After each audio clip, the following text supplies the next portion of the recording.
I'm tired of talking about him. You know, and like, Facts. so like you came back from your week away from society. I did. I thought you would be all like recharged and rejuvenated, however you say that word. Mm-hmm. And then like the first thing that you sent me is just like a paragraph about Pedersen. Wrap it up, man. Stick talk. Stick talk. Stick talk. Stick talk. Stick talk. And hockey. Hockey. Yes, sir. Welcome back, everyone. We're into episode 125. $1.25 we got here. Beautiful. We Beautiful. could almost buy a candy with that We now. can. We're getting close. We're working our way up to a candy. I'm more of a like a drink guy if I walk into a corner store. Okay. So I'm looking for an Arizona iced tea or something, which I think I can get to now. I don't think you're there anymore. I'm pretty sure they went up. I hate to burst your bubble. I'm pretty sure I went in and they were not 99 cents anymore. I'll never forgive anyone for that. Yeah, Not we just got them. robbed. I'm not just them. Anyone. Real. I blame everyone. At least they unrolled so many flavors though, so you know. Yeah. It's not all lost. Yeah. And Factual. they kept around the Arnold Palmer. Shout out the Arnie. You gotta love it. Mhm. Arnie's Army. Arnie's real. Army. That's right. That's right. All right. Hockey show. My bad. Today, we just got a few things I wanted to get into, of course, talk about, go over some hockey stuff. It's been exciting. I was gone for a week. I didn't really watch any hockey while I was gone. Played some catch up on the return. And, yeah, ready to get back into it now. It's probably fun, like just having all those like backlogs of game highlights to dig through though. It was pretty cool, especially with the week that we had. Like, I mean, the kids are all right, you know, like that. I got to see that Bedard, through the legs pass to himself. I mean, Celebrini's still out of his mind. The Ducks are still flying. They're the highest scoring team Yeah, in the league right now.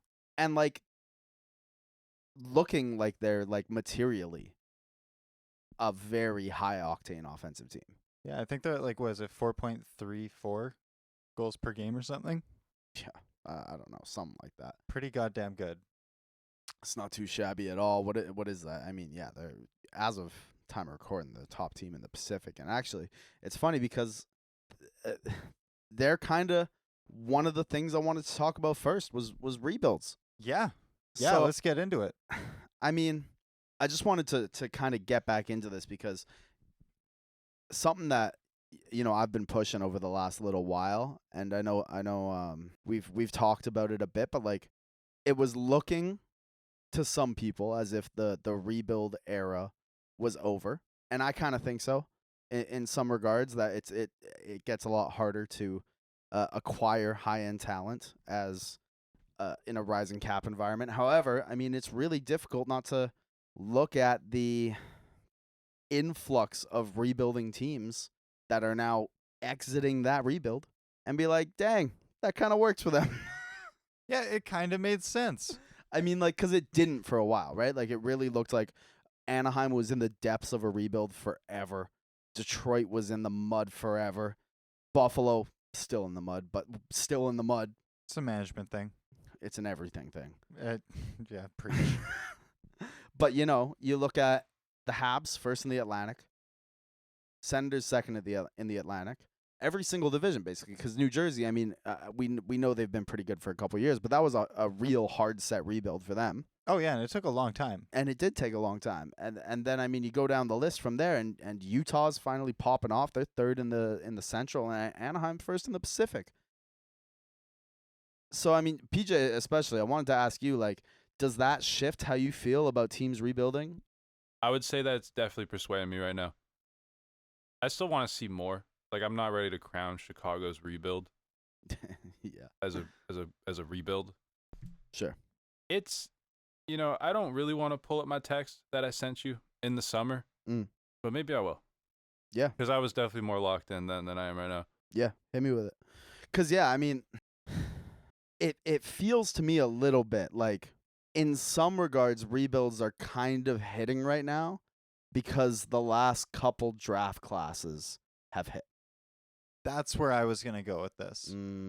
Is like, one, you have to have the utmost faith in your scouting For sure. and an understanding of the market as Sure. a whole. Yeah. And what you're coming into. Also, I think it's just kind of tough for some of those teams that were like middling to bottom of the pack through the COVID years, because a lot of those prospects are taking way longer to pan out. Certainly. They lost a lot of that development time, which super sucks. I think that you have to pick your spots, and I think that's why I was hammering hard on Calgary needs to sell now. Yeah. Because the market looks really good right now.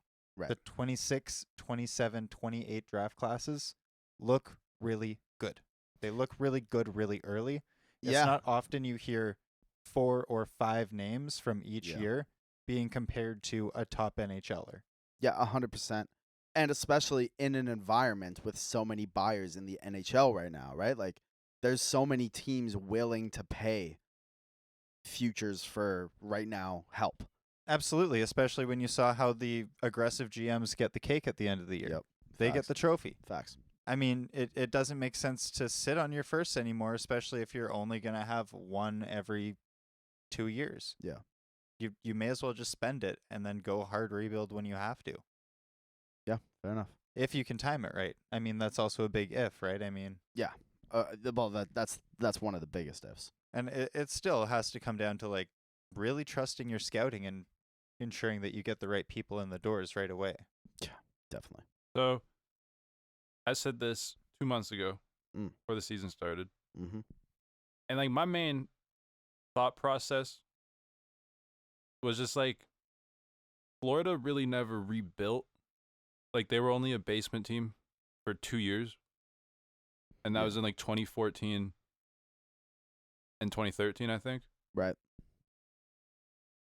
Like, they're a team that could have rebuilt in, like, 2020. Yeah. Like, maybe if they didn't sign Bobrovsky. Yep. So, like, I just see it, like, I still see it more as, like, elite management. Right. Kind of still outweighs it to me. Because I look at Dallas as well. Dallas didn't rebuild. They just had, like, an all-time draft class. Facts. I see, yeah. like, Colorado. Colorado, the only 2 years that Colorado was, like, super terrible, they just hit on 2 generational players. towns. McKinnon and So, like, I'm not set that, like, rebuilds are the king of how to win a cup, build a cup team. Mm-hmm. But these Ducks and these Sharks are kind of moving. They're spooky, but I think even then, like I almost feel like that's like almost contradicting in a way, because like you're right, they didn't do tear it down to the studs, sell everybody, rebuilds, but both of those teams involved being at the bottom. Well, in Colorado and Florida's cases, right? Like, it did involve getting the Nathan McKinnon, and it did involve getting the Sasha Barkov. Like, I don't think anybody here would say those teams are winning those cups without those players. I think I'm not going to say it was a coincidence that they were really bad those years, because I really wasn't there and I couldn't tell you. That's fair. But it does seem like, I'm like, I don't know, lucky, but just like kind of a coincidence that they were super bad for a year and then not really, they were never really close to that level again. Like, Detroit was at that level for like multiple years consecutively. Toronto was. Yep. Edmonton. Yep. Like, I don't, Yeah. like, I get what you're saying for sure, but like, I see a rebuild as like a 5-year thing in my mind. Right. And I think that tracks, right? Like, I think for the Ducks and even for the Habs, that kind of tracks. I mean, for them, it's been 4. Yeah, I hear you on that for sure. Like, I consider the Ducks a rebuild. I don't really consider Colorado a rebuild. Even if Colorado was a first overall, well, actually they picked Makar 4th, but Yeah. yeah. I guess that's fair, and I think that that's also a big sticking point, right? Is that it's hard to agree on what a rebuild actually means. For me, a rebuild can't really take anything longer than 8 years, or else you were never really rebuilding. You just sucked. Yeah.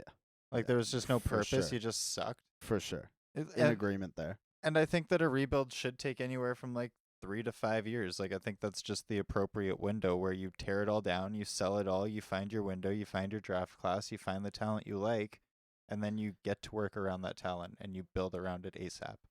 Yeah. And that's kind of what these teams did. It's not like they got that first round pick or the first overall pick and were like, "Oh, that's great. Now let's just wait till this guy's good." Right. They went out and started immediately acquiring, going, "Okay, what do we have to do next? What's Yeah. the next piece? What do we add to help this guy get better? Is that Yeah. defensive players? Is that a goaltender?" Yep.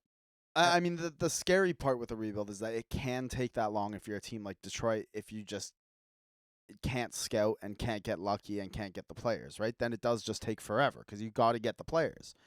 But I mean, and that does come down to like management, right? I mean, a lot of it. But at the same time, look, I like hitting in the draft, like what Jay said, like Dallas's entire retool rides on hitting on star players all in one draft class, first, second, third round, in Jason Robertson, Heiskanen, and Ottinger, right?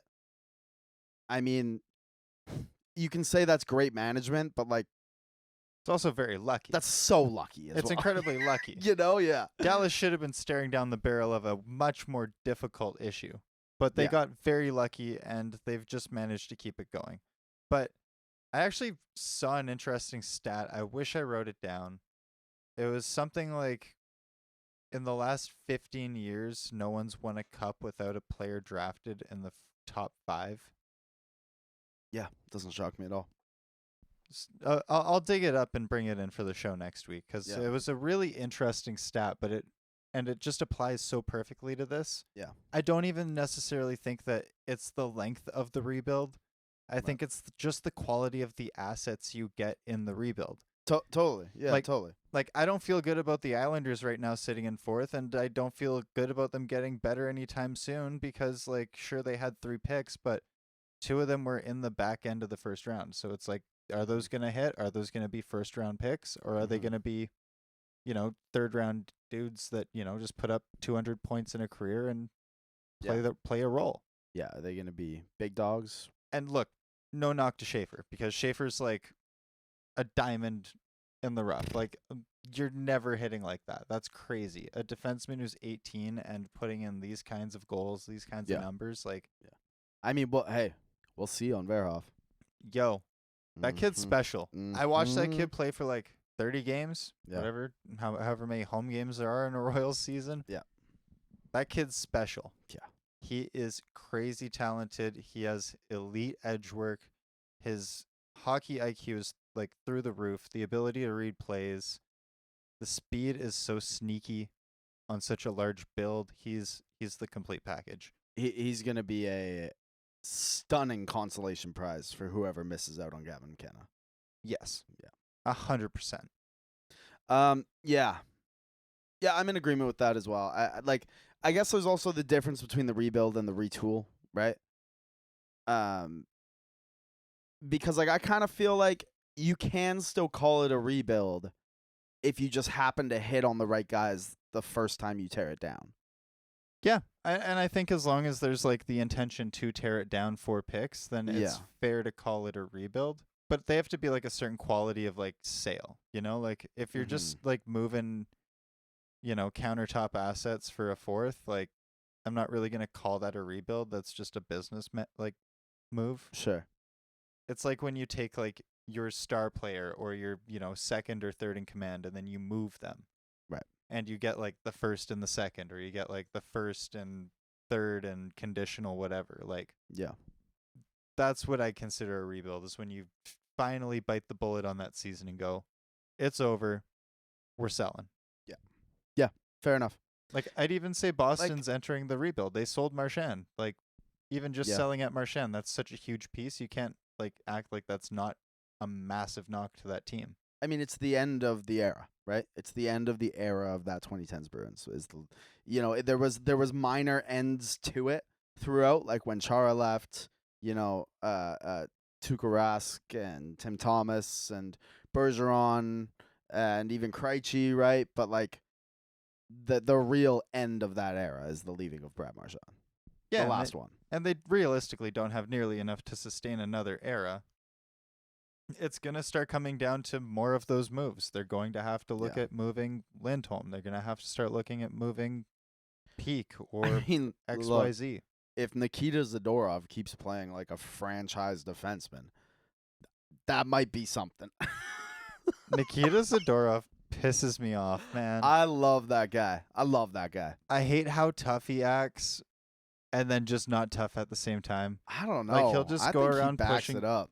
I watched him turtle away from a fight the other night, and I was like, it made me so goddamn mad. It was like the third time I'd watched him like turn away from a fight that he like actively created and deserved. It's like, No. dude, Zadorov, that guy rocks. Like, as much as maybe his play won't keep up, like that guy, he's enormous. He throws the body. He scores big goals with clap bombs, and he gives like great answers in the media. Like, I just don't. You know, you can talk about usage and contract and all that.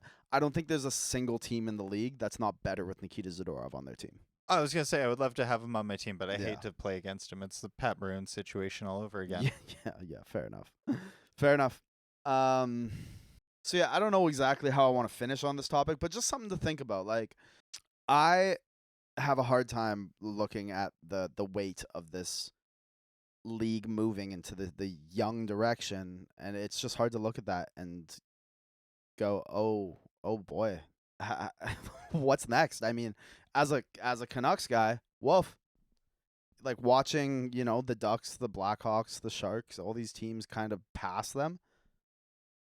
Uh-oh. Yeah, it's gotta not feel good, especially when you're still spinning your tires on the same assets you've had for 5-6 years. Don't feel great. I got to be honest with you. It don't feel great. Yeah. Did you see Jim Rutherford's comments yesterday? Not interested in a rebuild. Even if they lose Hughes. Okay, but Holy sh! the thing I've just accepted about that though is their ownership is awful. And so what that means is if you rebuild, you will just be Buffalo. Yeah. I I mean, you're like devilishly close to just being Western Buffalo already. we already are. We've Like- made the playoffs for real once in like the last 15 years. Like logistically, you're like on the edge of like the very end of the country. No one ever wants to talk about you. Yep. It's cold. Yep. Like just damp. Yep. I was gonna say humid, but it's not even humid. It's just damp. Just damn. Miserable. Dreary. Yeah. Cold. I'm tired of talking about him. And like, Facts. so like you came back from your week away from society. I did. I thought you would be all like recharged and rejuvenated. However you say that word. Mm-hmm. And then like the first thing that you sent me is just like a paragraph about Pedersen. Wrap it up, man. Nah. Yeah, honestly, it actually it made it very, very difficult for me to come back and like look at the Canucks and care. Like I'm going through a real like grieving process on them of just like, wow. This organization is just cooked forever, I think. Like I really think it is. Damn near. Unless the ownership fumbles and like loses the team for whatever reason. They're like a court force sale, but Used to pray for times like that. I think the perfect way to end on that segment is what we were talking about over text. Mm. You asked if these rebuild teams were the last chopper out of Nam. Right. And I kind of had to say, no, I think they're the first boats to successfully land on D-Day. Right. Like, I think it's just like the next wave of successful draft classes. We had that lull of like 4 to 5 years of like, meh. Yeah. And now we're in that like Crosby, Ovechkin, rattle off era where we have, 5 to 6 stacked classes again. Yeah, I really hope so. I mean, at least the last couple have been stacked. It is kind of tough. Like this 27 looks really strong, but it's really tough to gauge after that. I mean, people are already even saying Liam crazy Pugh? stuff about McKenna. Yeah. His work ethic out there. All right. Okay. Yeah, I mean the draft's such a crapshoot. We'll see, but like they might it might be the best way to accumulate talent still. Yeah. Or at least value. Mm-hmm. I mean, it's really easy to turn a first-round pick into 3 first-round picks later on. Liquidating some assets. Yeah. You hit on one thing, flip it. Yeah.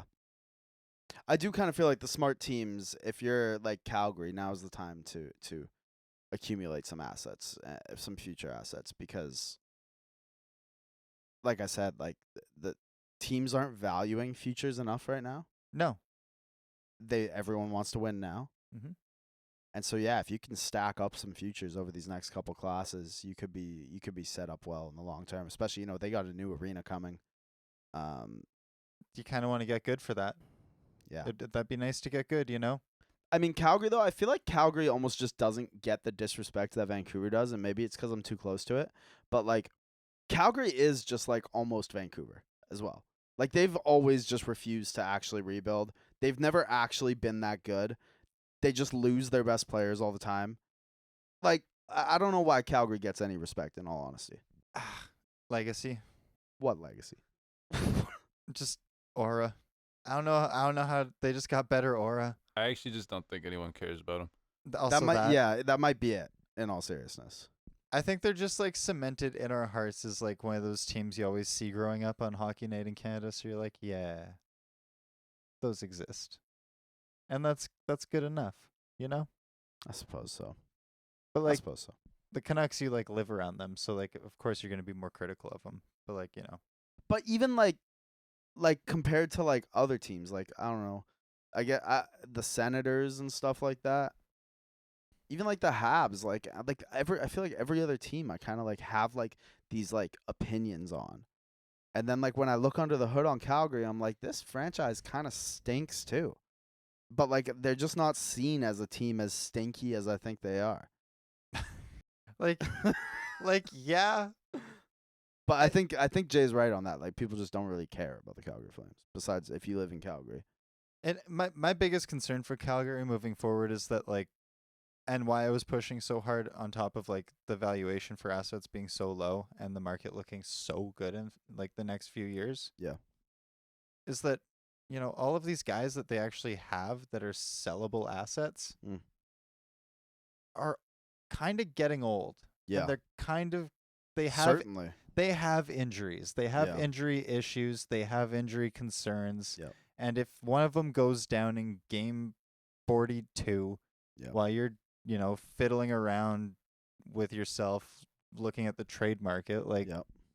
You're yeah, cooked. you're cooked. Yeah, You're done. That 100%. deal's done. There goes your first for Coleman. Like, good luck. Yeah. You could probably squeeze that like right now, or you could squeeze a second right now. Sure. Oh yeah. Easy. Like, Easy.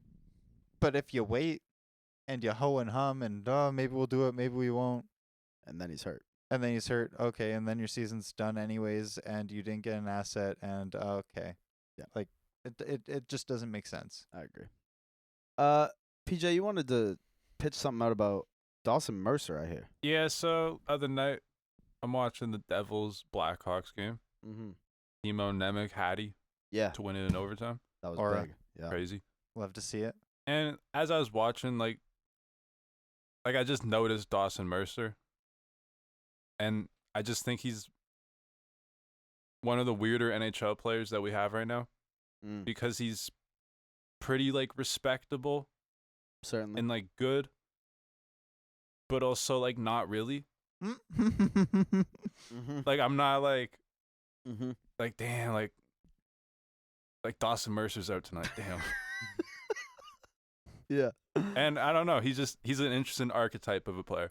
And I Yeah. was wondering what the Devils fan thinks and what the neutral fan thinks of Right. just like a comparable player for Dawson Mercer. Because he, like it's honestly a big question. Is he gonna be the guy in that top six, or does New Jersey have to go get a new top six forward to like solidify that group? Right. Right. And so far, he's been that top six forward. Yep. But what y'all think? you go first on this. What do you think about that? Tyler Bertuzzi. What that Tyler Bertuzzi. That's your comp? It's my comp. mean? You pull up Tyler Bertuzzi's stat line through his career? And I should pull up Dawson Mercer's beside it as well. Tyler Bertuzzi. That's intriguing, though. I just think, like, on more than just, like, points alone, I think they also play a very similar game. They get in gritty areas. They kind Mhm. of force the teams they play against to make mistakes rather than scoring goals off of just pure skill alone. Do they have skill? Hell yeah, they do. But it's not Sure. the first thing that they go to in their playbook. Right. Tyler Bertuzzi. Yeah, I think that's fair. Tyler Bertuzzi had 62 points in 68 games in 21. Damn. Yeah, like, can be very good, but, like, we'll also have those just very middling years of, like, 40, 50, 30 points. Okay, so do you think, like, to answer Jay's other question, like, do you think, like, the Devils as a cup-winning team, if they are that / aspire to be that, are they good with Dawson Mercer in their top six as, like, a top six guy? I don't think any team that's satisfied with where they're at right now is a cup-winning team, especially the Devils. I love what I'm seeing here. Like I said at the beginning of our season, Mm-hmm. best Devils team I've seen in, a decade. I'm very stoked. Sure. But you need more. Just, like, look at the league, look around, like, smell the coffee and realize that, like, you still need more. Like, Yeah, like, they do, but, like, is Dawson Mercer that guy? Maybe. But he could also just as easily fall off a cliff next year and put up 30, yeah, I mean, that's what he did the first time around, right? 56 points in his second season, and then dropped down to 33 the following season, and a dash 26, even though dash means nothing. That was the year that the Devils were good too. Mm-hmm. That's right. Yeah, 33 and 82, then 36 points last year. I mean, to be fair, we fired our coach after that, so That's right. yeah, it might have a little bit to do with the coaching as well.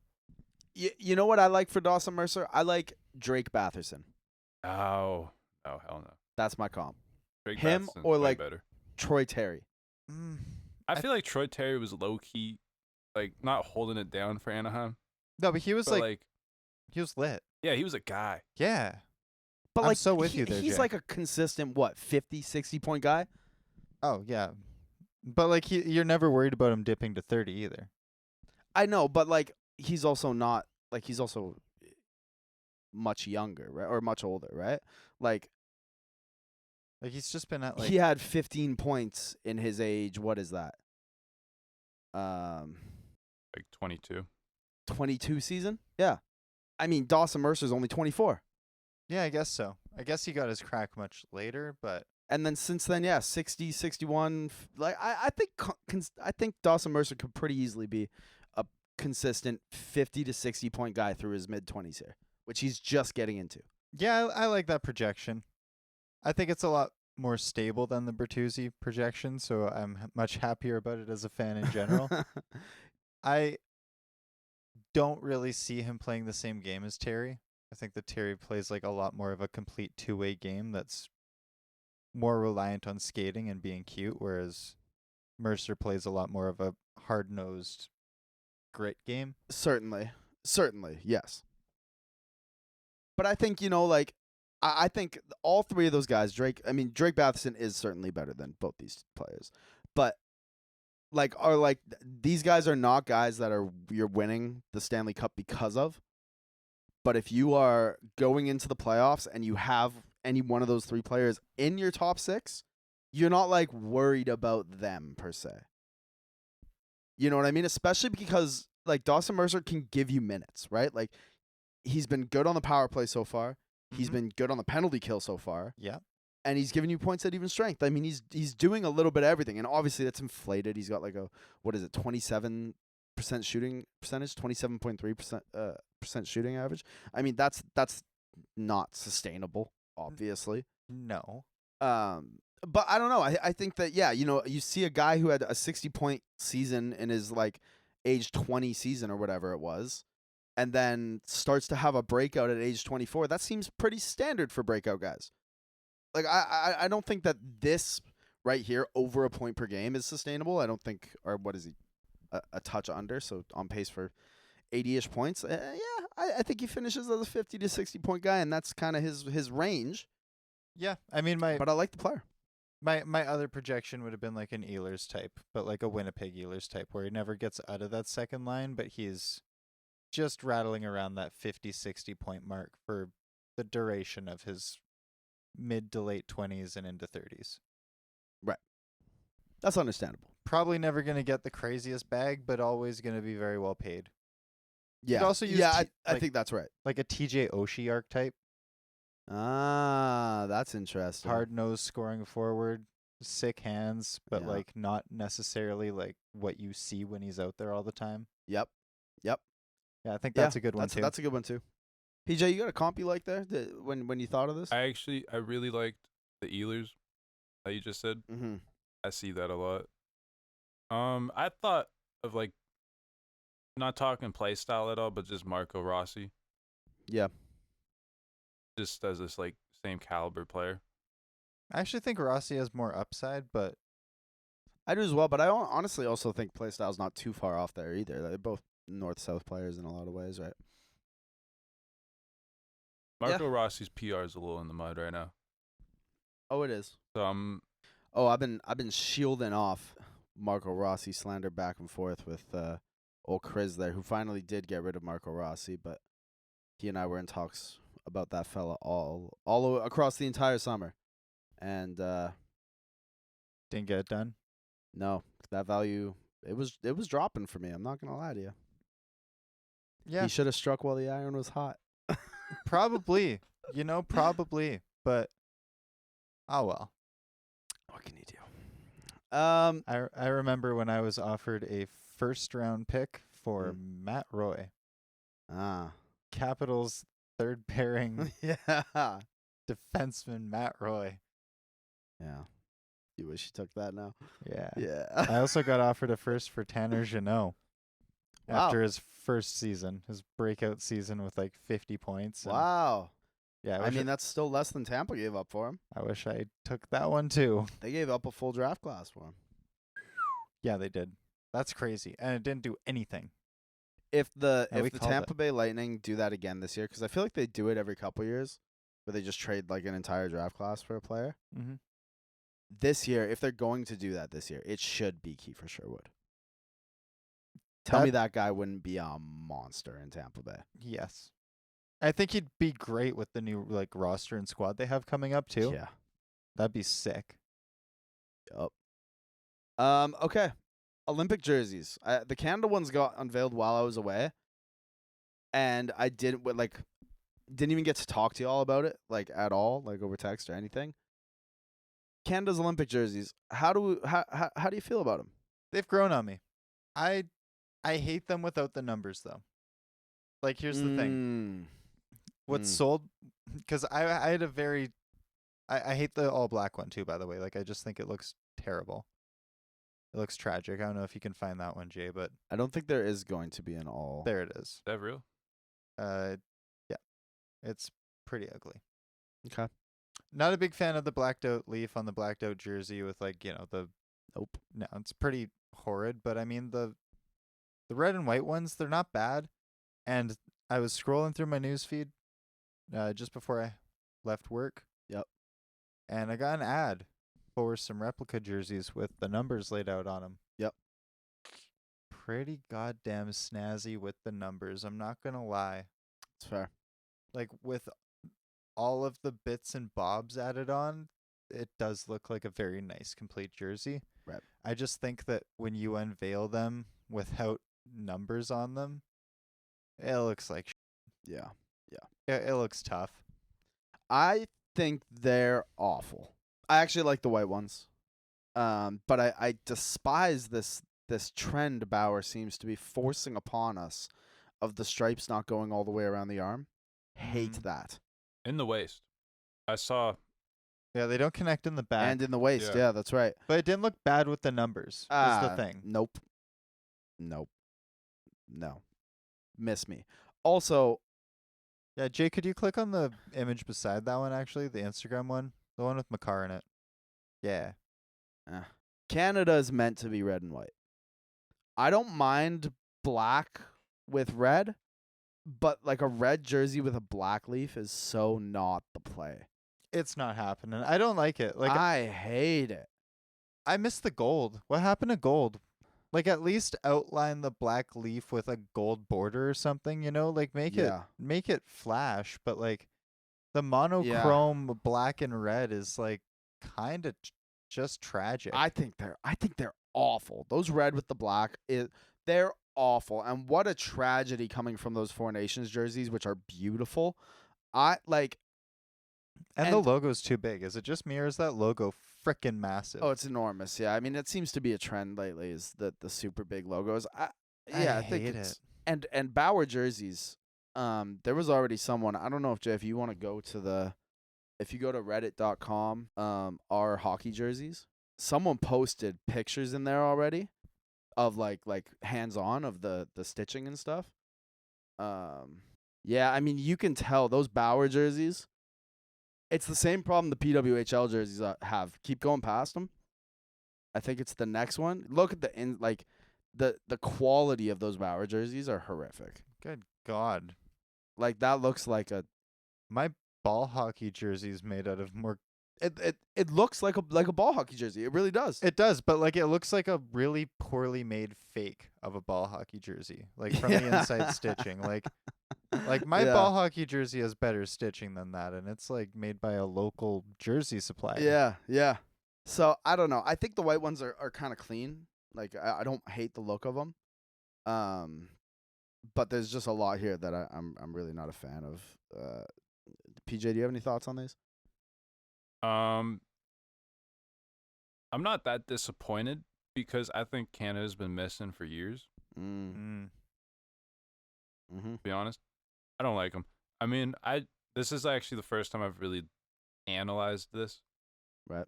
And like Team Canada, Olympics aside, like this is just not a good jersey. Facts. Yep, I agree. Way too like, if there was white striping, talking about the black jersey. Yeah. They might be able to get away with it. Sure. That logo is massive. It's huge. It's enormous. Yeah. It's huge. There's no reason for a logo to be that big. Yeah. Even the white one's like fine. Yeah, white ones again. are fine. Like I think Canada's been. When's the last great Canada jersey? The Four Nations has grown on me. Four Nations for sure. I didn't like it at first though. I didn't love it at first I thought either. it was like cartoony. Yeah, same. I didn't love it at first. I said as much on this show. They've grown on me a ton. I quite like those jerseys. But I think 2010 has to be the last truly great Canada jersey.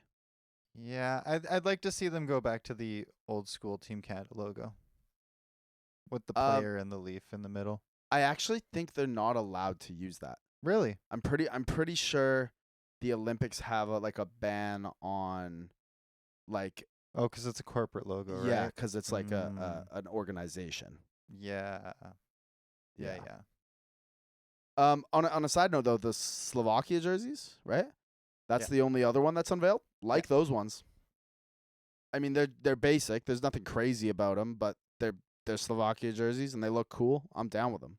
Yeah, they look cool. That's all I have is like I don't know. It's a Slovakia jersey, you know. They look kind of flat and they look screen printed. At least the ones I saw, and I was like, they're all right. They're all right. Yep. I got no problem with them. Like they just, I think that those ones look just like clean. Like it's what I picture like an Olympic jersey looking like, you know. Yeah, and I like how they expounded on the mountains behind the jersey on the yeah, and kind of worked it into the what's it called the main pattern. Mm-hmm. Like that's pretty cool. That is really creative and sick. Yeah. Jay, you like those ones? I do. Yeah. Sure. Yeah, that's big ad across the helmet. Yeah. Kind of funny. Yeah, it's a little tough, but that's the Euro way. Yeah, down the pants too. You got the Skoda. Quick question, just as we kind of wrap things up here today. I mean, we talked so much about like making Team Canada, Schaefer, Celebrini, all that, right? Do y'all think Leo Carlsson is like a default 1C for Sweden right now? Absolutely. Absolutely. Ain't even close. Yeah. It's got to be, right? Like, Because who else is there? What, Zibanejad and Elias Pettersson? Yeah. Yeah. It's getting 3 weeks ago, we were talking about Celebrini and Schaefer. Yeah. For Team Canada, we were like on the fence. Mm-hmm. Absolutely not anymore. Yeah.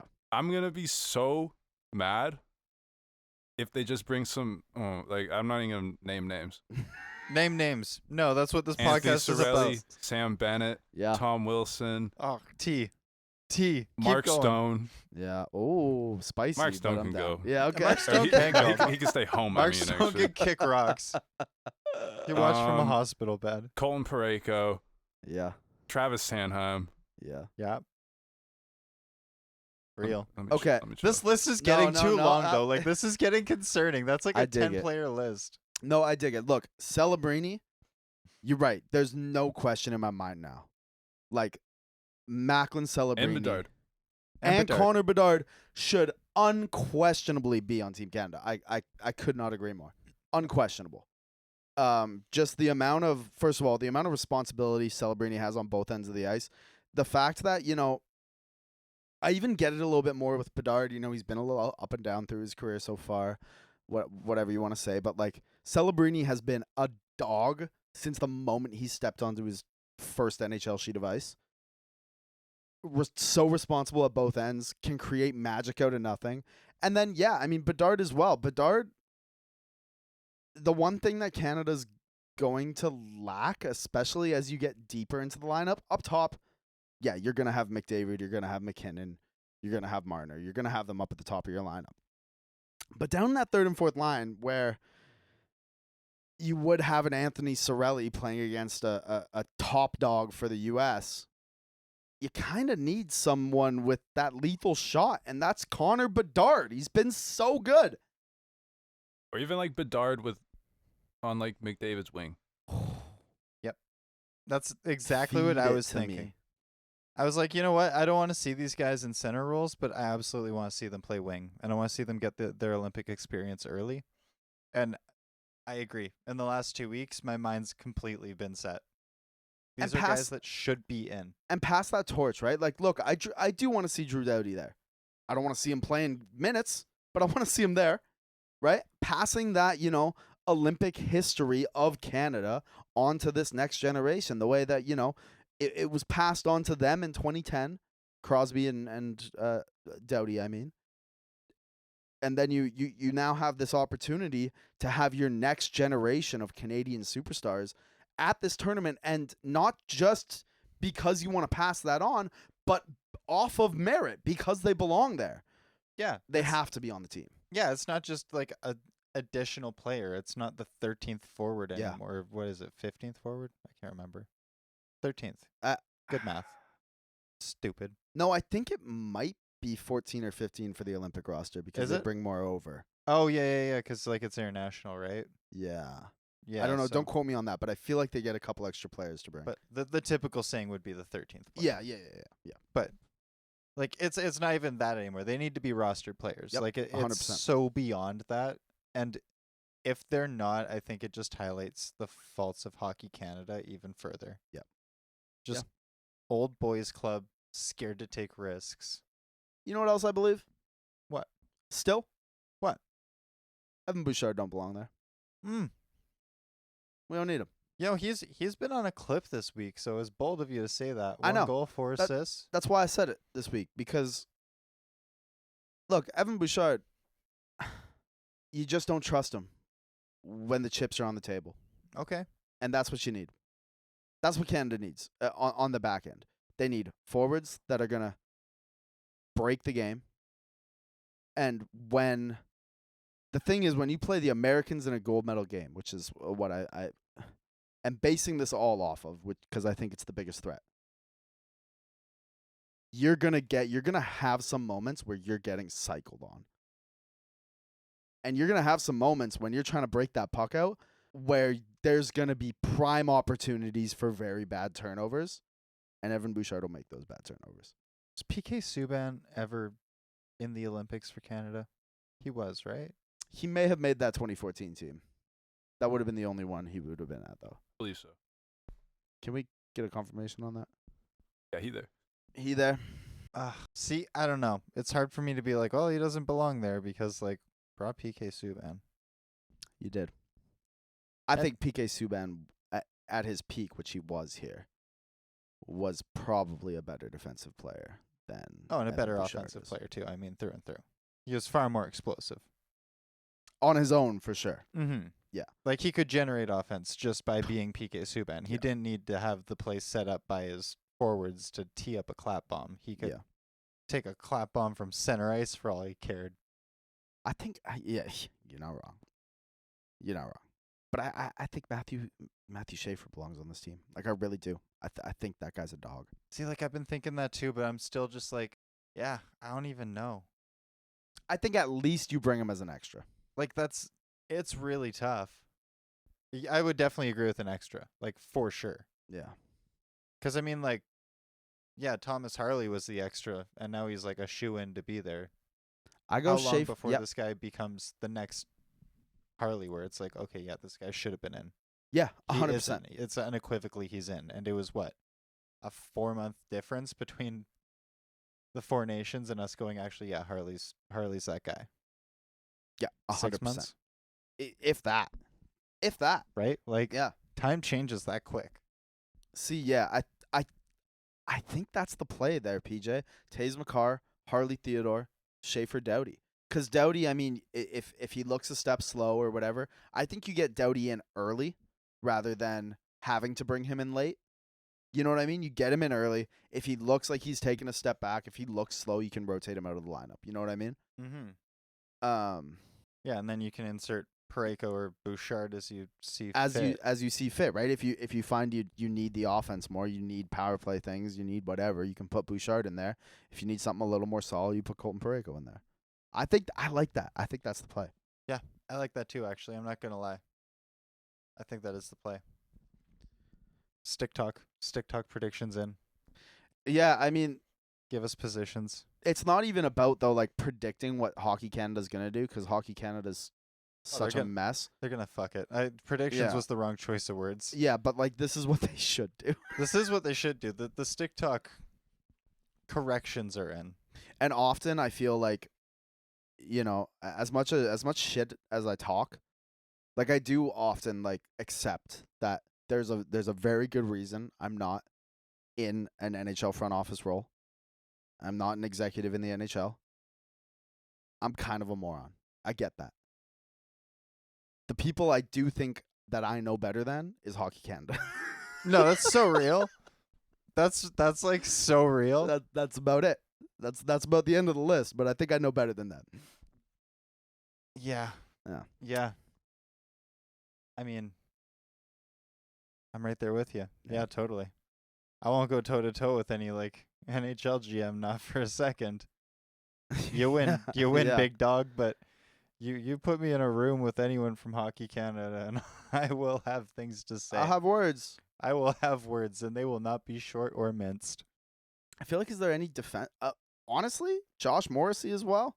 Although I don't know if I'm actually like caring about dying on a hill of Josh Morrissey over Evan Bouchard. So I don't worry about that. I'd actually die on that hill just for like the defensive security.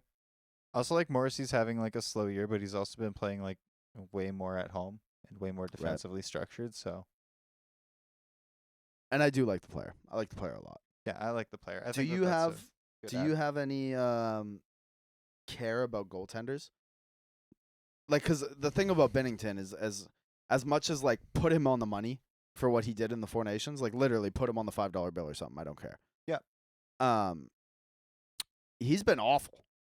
Yes. Like awful. And it's not even his team too. No, because it's like the he's defensive environment's been fine. like he's literally like last in goals saved above expected, behind or like just ahead of Allmark. Like it's just bad. It It's And, like- absolutely Logan Thompson. Mhm. it's got to Like, be Logan they Thompson. Cannot mess this up. But if it comes down to Binnington, I'm still not worried because Binnington's Binnington and that dude's got ice in his veins and he'll figure it out on the day of. Bennington's a TD Garden merchant. This is in Italy. I don't feel good about it. I feel fine about Binnington. Honestly, I think that we can call it the Garden if we want, sure. But that guy has proven to me now in the biggest moments, he turns the volume up to 11, which is why I'm not worried. I have legitimately zero care about him having a bad start in October and November for the St. Louis Blues. Don't care. Same. I have no problem with him being on that roster. However, I'm also in full agreement that the best Canadian goaltender right now is Logan Thompson. I agree too. And I agree with that should all be of your that. 1-2 for sure. That's T. All of that's T. I agree. And I think that's great because you just bring both and see how they do, right? Yeah. You put Binnington in your first round robin game, and if he don't look the part, that's great. You throw Logan Thompson back in, and he just kind of I think it's one of the rare occasions. I mean, they've done it in the past. Hockey Canada's done it in the past of the Olympics, but you go with who's playing well. Yeah. I don't disagree with a single thing you said there, and also like I'm really just not concerned. I don't know. The Blues are also like last in PDO.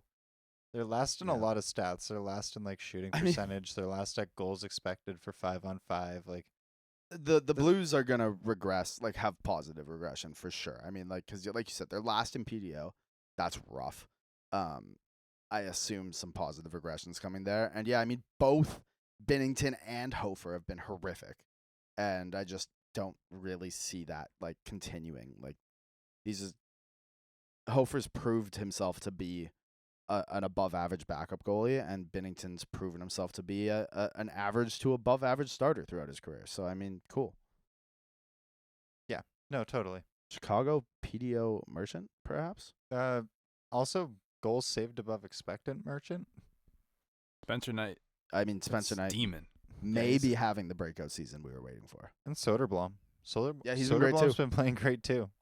Edmonton Oilers, dead last in PDO per money puck. Well, it's changed now. St. Interesting. Louis 6 now. But not far out.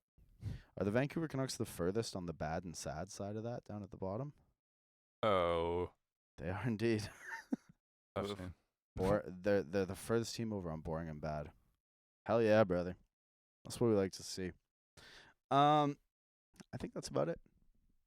Yeah. This was fun. This was fun. This was a great little segment. I had a really good time. I'm glad to be back. Hell yeah, it's good to have you back. Appreciate it. Beard's looking full. Thank you. It's Weekend getting awards it's did getting you well. almost a little too much. I actually tried to get in with my girl Kathy to get it trimmed up. Couldn't do it. I'm feeling a little bit Amish. I mean, I was out there for a week with nothing basically. Kathy, hit your boy up. Do stick talk a solid. Kathy, I need you. She knows it. I don't go anywhere else. She's a goat. Loyal man. Mm-hmm. She's Man a of the goat. people. And but yeah, I'll be looking trimmed up soon. Love it. Love it. Yeah, this was fun. You got anything else? No. I mean, I'm glad to be back. PJ, you got anything else?